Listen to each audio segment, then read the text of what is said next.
బంగాళాఖాతంలో వాయుగుండం ప్రభావంతో కృష్ణా జిల్లా అంతటా భారీ వర్షాలు కురుస్తున్నాయి. జిల్లాలోని డ్రైన్లు పొంగి పొర్లుతుండగా రహదారులన్నీ జలమయమయ్యాయి. మరోవైపు ఇంద్రకీలాద్రి ఘాట్ రోడ్లను మూసివేశారు అధికారులు. పలు చోట్ల చెట్లు కూలుతుండగా ఓ ప్రాంతంలో కొండ చర్యలు విరిగిపడి ఒకరు మృతి చెందారు. దీంతో అధికార యంత్రాంగాన్ని కలెక్టర్ అప్రమత్తం చేశారు. కోస్తాంధ్రలోని పలు లంక గ్రామాలకు హెచ్చరికలు జారీ చేశారు అధికారులు. ఏపీలో భారీ వర్షాల నేపథ్యంలో పూర్తిగా అప్రమత్తంగా ఉండాలని యంత్రాంగానికి ఆదేశించారు సీఎం చంద్రబాబు. కింది స్థాయి నుంచి రాష్ట్ర స్థాయి వరకు ప్రతి అధికారి అప్రమత్తంగా ఉండాలన్నారు. యంత్రాంగం పూర్తి స్థాయి అప్రమత్తతో ఉంటే ప్రజల ఇబ్బందులను తగ్గించవచ్చని సూచించారు. ఇరిగేషన్ శాఖ, రెవెన్యూ శాఖ సమన్వయంతో చెరువుల పరిస్థితిని ఎప్పటికప్పుడు పరిశీలించాలని ఆదేశించారు.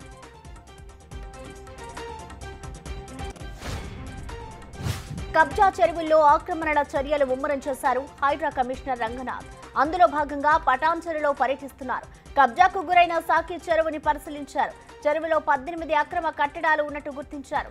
సాకి చెరువు ఎఫ్టీఎల్ విస్తీర్ణం 135 ఎకరాలు కాగా 10 ఎకరాల్లో కబ్జాకి గురైనట్టు భావిస్తున్నారు. చెరువుని ఆనుకునే తూములు మూసేసి ఇన్కోర్ సంస్థ అపార్ట్మెంట్ కట్టినట్లు ఆరోపణలున్నాయి.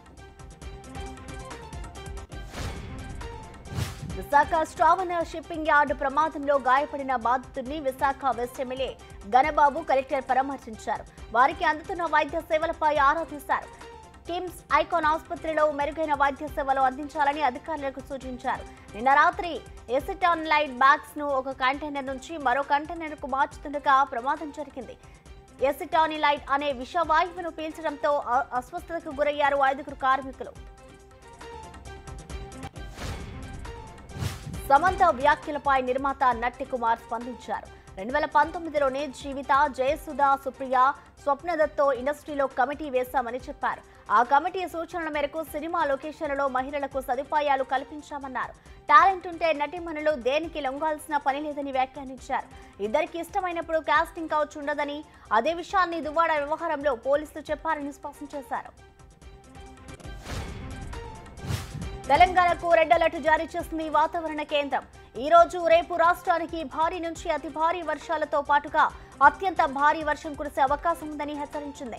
బంగాళాఖాతంలో ఏర్పడే వాయుగుండంగా ప్రభావంతో ఈ వర్షాలు పడుతున్నట్లు తెలిపింది. నల్గొండ, నాగర్ కర్నూల్, వనపర్తి, జోగులాంబ గద్వాల్, నారాయణపేటలతో పాటు పలు జిల్లాల్లో అత్యంత భారీ వర్షాలు కురిసే అవకాశం ఉంది. నితీష్ కుమార్ కు ఊరట లభించింది. ఆయనపై దాఖలైన పిటిషన్ను ఢిల్లీ హైకోర్టు కొట్టివేసింది. జేడీయూ అధ్యక్షుడిగా బీహార్ సీఎం నితీష్ కుమార్ ఎన్నిక చెల్లదంటూ హైకోర్టులో పిటిషన్ దాఖలైంది. ఆ పిటిషన్ను విచారించిన కోర్టు కొట్టివేసింది. అమెరికా మాజీ అధ్యక్షుడు డొనాల్డ్ ట్రంప్ సభలో మరోసారి భద్రతా వైఫల్యం బయటపడింది. ట్రంప్ మాట్లాడుతున్న సమయంలో ఓ దుండగుడు స్టేజ్ వైపు దూసుకొచ్చాడు.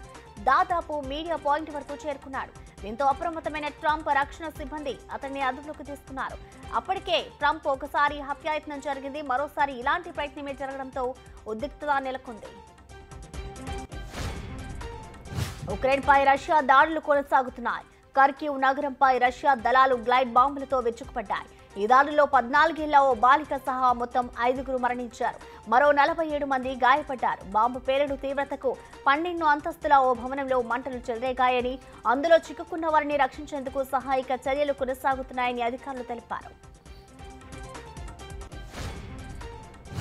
అరేబియా సముద్రంలో ఏర్పడిన వాయుగుండం తుపానుగా మారిందని భారత వాతావరణ విభాగం తెలిపింది.